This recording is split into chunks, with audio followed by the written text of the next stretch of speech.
Assalamualaikum warahmatullahi wabarakatuh. Kembali lagi dengan saya Detektif. Kali ini saya mau bahas tentang kedaulatan bangsa Indonesia. Mau sampai kemana kita saat ini? Oke, kita lihat ada beberapa berita yang mungkin nanti akan saya bacakan sebagian, dan Anda akan tahu bahwasanya mau kemana arah kita sebenarnya. Sebagai bangsa yang berdaulat, saya pasti menentang penjajahan itu, baik penjajahan itu secara ekonomi maupun penjajahan secara fisik, misalkan dengan militer atau misalkan penjajahan dengan ekonomi. Maksudnya penjajahan ekonomi itu adalah ketidaksetaraan antara kepentingan nasional dengan kepentingan pihak negara lain. Itu bisa menjadi sangat berbahaya gitu, apalagi dengan tidak berdaulatnya suatu bangsa ya. Kayak kita lihat di sini ada berita yang udah lama sebenarnya, bulan kemarin, tapi saya perlu bahas ini agar para anak-anak muda ya, terutama para anak muda ya, biar sadar bahwasanya kita ini menghadapi sesuatu yang ancamannya cukup tinggi, dan mungkin ini juga cuma kepentingan beberapa orang saja, tapi kita mungkin yang kedepannya akan menghadapi. Oke, kita lihat ya. Banyak uang dan membuat sejumlah negara di Afrika bergantung padanya, kini Cina mengambil alih sejumlah negara tersebut. Selain menguasai sektor ekonomi, Cina juga menguasai infrastruktur negara-negara tersebut. Bahkan kini Cina mulai membangun pangkalan militer. Kompleks militer yang luas tampak di sisi barat kota Djibouti, Afrika. Dinding dalamnya dilapisi kawat silet dan terdapat helipad serta dermaga yang cukup besar. Dermaga itu bisa memuat kapal induk. Sementara itu terdapat 2.000 tentara di samping kendaraan lapis baja di kapal perang. Pangkalan militer ini sudah dibuka pada 2017 dan merupakan pangkalan militer luar negeri pertama Cina.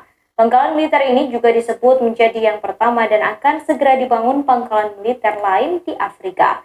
Dikutip oleh wartaKotaLive.com dari dailymail.co.uk, Minggu 9 Mei 2021, sementara itu Departemen Pertahanan Amerika Serikat memperingatkan kemungkinan Cina telah mencari pangkalan militer lagi. Daerah yang disasar kemungkinan di Angola, Seychelles, Kenya, dan Tanzania. Petinggi Amerika di Afrika, Jenderal Stephen Townsend, memperingatkan adanya pangkalan angkatan laut baru yang mirip dengan yang ada di Djibouti. Pangkalan. Oke, saya bahas dulu ya. Ini juga dari Warta Kota ya.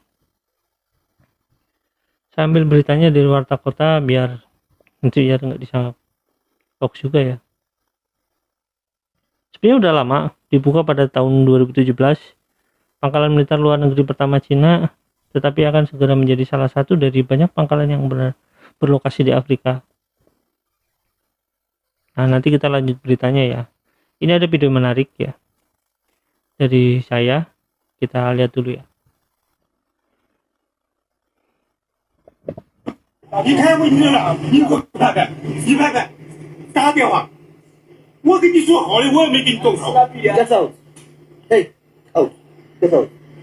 你给我上面打电话。 Out of this place, 你 man. 给我来 Out of this place. Out of this place. 你先动手啊！你他妈的再动手打你！Oke guys, kita lihat ya, itu yang pegang buku kayak mandor kayak gitu ya. Itu si bapak-bapak yang jadi Tiongkok ini, yang ya Cina ini. Saya harus garis bawahi ya, bahwa ini adalah antara Tiongkok dengan Afrika. Ini adalah sebuah negara, jadi bukan ras ya. Saya tidak berbicara ras di sini. Ini berbicara negara, suatu negara yang sedang membantu infrastruktur Tiongkok, membantu infrastruktur Afrika. Tapi kita lihat bahwasanya mungkin ini bukan cuma satu-satunya fakta, karena kenapa sampai ini divideokan, mungkin mereka udah sangat jengah, akan tetapi mereka nggak bisa melawan karena biasanya di Afrika itu mungkin dari pemimpinnya itu memaksakan kehendak terhadap rakyat. Oke, kita lihat lanjut videonya ya. Ini ada perlawanan. Hey, left, hey. Nah, kita lihat ya. Leave me, son. Kita ulang ya.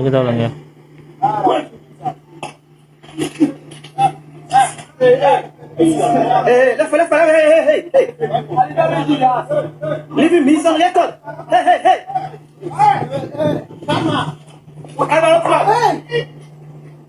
He's on record. Leave him. Leave him.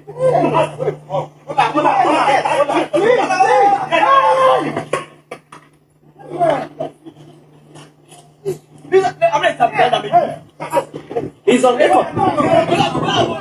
He's on record. He's on record. He's on record. Don't worry. Don't worry. He's on record.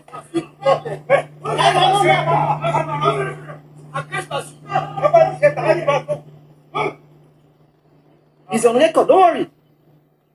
Don't worry. He's on record. Don't worry. He's on record for this. He's on record. He's on record. No. No. No. He has no right to stop him. We are on safety records. No. He has no right to stop him. The man is on safety. He has no right to stop him. Why? He has no right. No. He has no right to stop him. He was the one who left that place to come and stop the safety meeting. He has no right. Don't worry. He has no right. He's on record for this. He has no right. And this one we are going to take it up seriously. Don't worry. Don't worry. Don't worry. He has no right. The man is conducting a safety toolbox meeting. He went there and then disturbed the safety meeting. He has no right.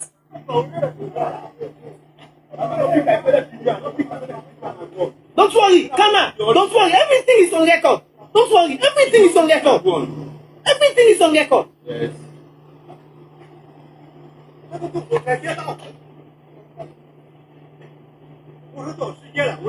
Everything is on record. Just pick up your beats. Pick up your beats. Just pick up everything. Everything is on record.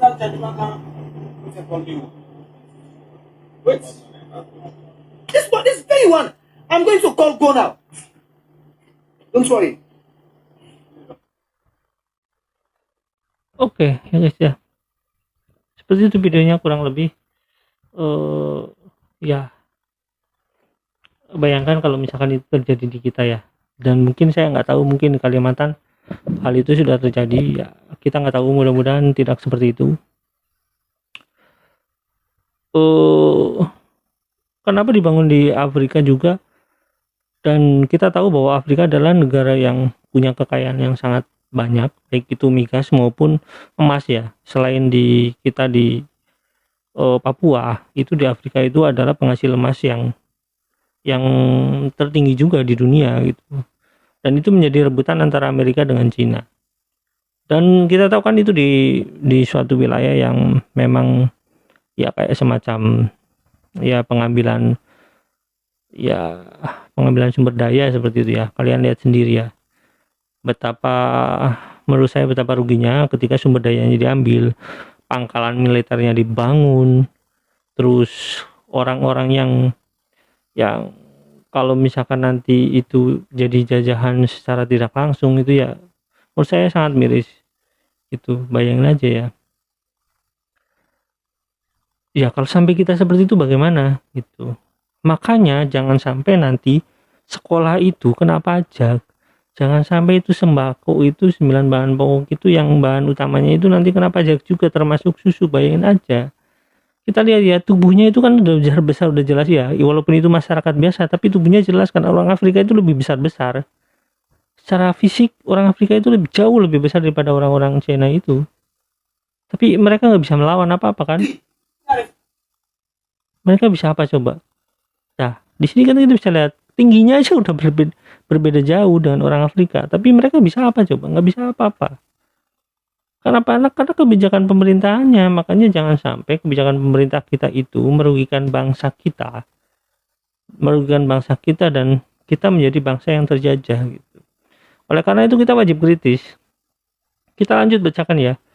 Cina kini telah membangun sejumlah pangkalan militer di luar negeri, dimulai dari Djibouti, Afrika. Cina juga telah menguasai infrastruktur dan tentunya juga ekonomi sejumlah negeri di benua paling panas itu.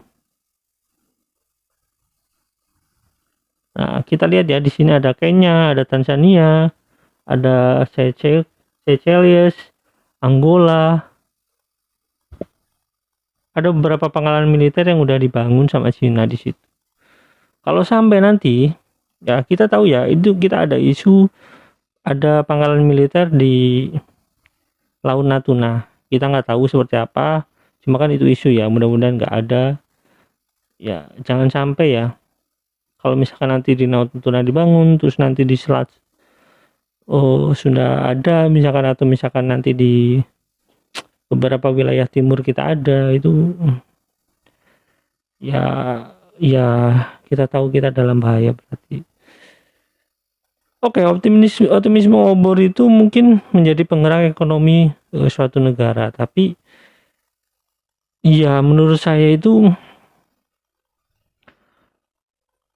kalau nggak ada keseimbangan antara negara satu dengan negara si pengekspor itu nanti terjadi gejolak ekonomi, itu terjadi penjajahan ekonomi secara tidak langsung, dan itu nanti berbahaya, apalagi kalau misalkan udah ada pangkalan militer ya.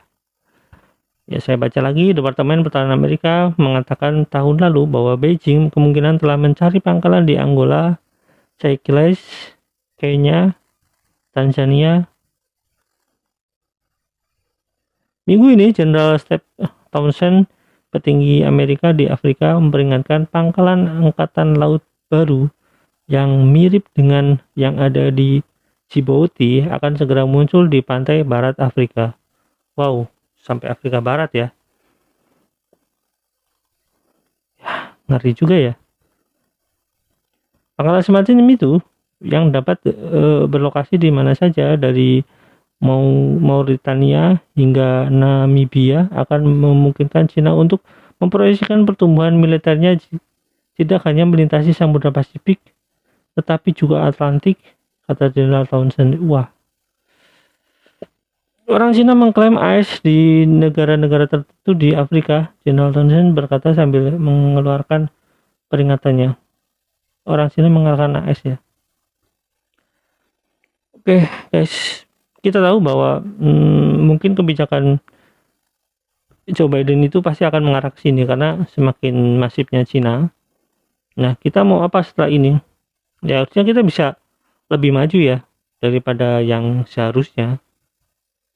Kita bisa memanfaatkan ini. Ya, kita tahu ya. Saya cukup ngeri juga lihat ini ya. Menurut laporan CSIS, yang berarti Beijing sekarang memiliki kepentingan komersial di sekitar 1 dari 5 dari total.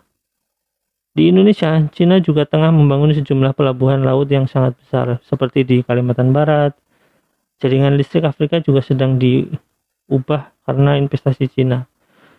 Para pencinta lingkungan marah ketika muncul akhir tahun lalu bahwa Cina telah mendanai 7 pembangkit listrik tenaga batu bara baru di Afrika dengan rencana untuk membangun lebih dari 13 pembangkit listrik, tetapi negara itu juga berinvestasi dalam pembangkit listrik tenaga air yang memiliki kepentingan beberapa bendungan terbesar.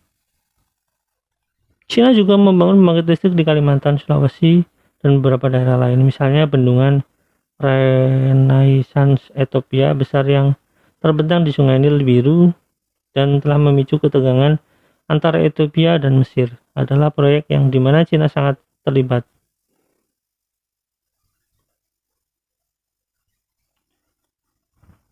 Oke guys ya, jadi intinya ya kita cukup harus waspada ya, karena ketika pangkalan militer dibangun otomatis ada sebuah supremasi yang cukup kuat di suatu negara tersebut untuk menekan ya secara politis ya, karena militer itu nggak akan jauh dengan politis. Jadi kalau misalkan ada pangkalan militer di situ, otomatis kemungkinan orang Afrika ini akan tertekan secara politis. Dan saya harus kasih tahu bahwasanya di setiap negara, di setiap satu wilayah selalu ada pengkhianat. Bayangin aja kalau pengkhianatnya itu sebagai pemimpin, ngerti nggak di sini? Kalau pemimpinnya udah berkhianat, ya rakyatnya jadi korban.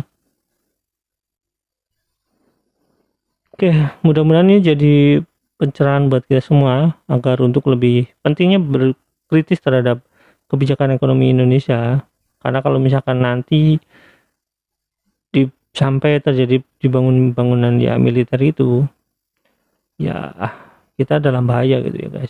Saya tidak tahu apakah Prabowo itu memang mengetahui posisi ini sehingga Prabowo itu memperkuat ya alutsista kita gitu ya, memperkuat pertahanan militer kita. Saya nggak tahu, tapi kalau misalkan dengan anggaran segitu saya nggak yakin kalau misalkan itu untuk melawan Cina. Saya nggak yakin sama sekali. Anggaran segitu ya belum cukup untuk melawan Cina dengan anggaran seperti itu. Apalagi di satu sisi investasi besar-besaran tetap masuk dari Cina, terus kita nggak tahu harus bayarnya pakai apa. Sampai saat ini rencana pembayarannya juga belum jelas, apakah nanti dibayar melalui jalan tol tersebut atau misalkan enggak. Bayangin aja, sampai 2024 ini ternyata COVID belum selesai, 2025 ini ternyata COVID belum selesai, jalan tolnya nggak jalan, bandaranya nggak jalan, terus nanti pelabuhannya nggak jalan. Kita mau bayar pakai apa investasi tersebut gitu. Cina sih santai-santai aja, mereka tinggal printing money selesai, kita tahu. Karena mereka bangun pakai yen selesai, mereka bangun pakai yen, mereka bawa ya seperti itulah. Ya mudah-mudahan ya pemerintahan selanjutnya punya pandangan politis yang berbeda, yang kita bisa mandiri. Kita tahu ya, kita dulu punya slogan berdikari, berdiri di atas kaki sendiri, itu slogan Bung Karno. Ya buat saudara-saudaraku tukang beca, saudara-saudaraku pegawai yang serendah-rendahnya, ya saya kembali ke Jakarta setelah 4 tahun. Kita bisa lihat pidatonya di YouTube banyak ya. Ya mereka di Soekarno punya slogan berdikari. Mudah-mudahan kita bisa jadi berdikari dan kita bisa belajar dari, ya saya bisa menjelaskan tentang The Fed ya, karena saya terlibat dalam finansial dan saya juga seorang ya yang berkecimpung dalam bidang keuangan. Oke, sampai di sini ya guys ya. Mudah-mudahan kalau sampai perkembangannya itu terus menerus seperti ini, ya kita sebagai warga wajib protes. Jangan sampai kita jangan sampai dibiarkan ada penggalan militer Cina di Indonesia. Lebih baik ya kita melawan, karena ya secara tidak langsung kita ya dijajah ya, kita nggak berdaulat lagi. Oke, terima kasih ya guys ya. Kita lanjut ke video selanjutnya. Sampai di sini dulu. Jangan lupa like, subscribe, dan komen. Jangan lupa share juga. Assalamualaikum warahmatullahi wabarakatuh. Bye.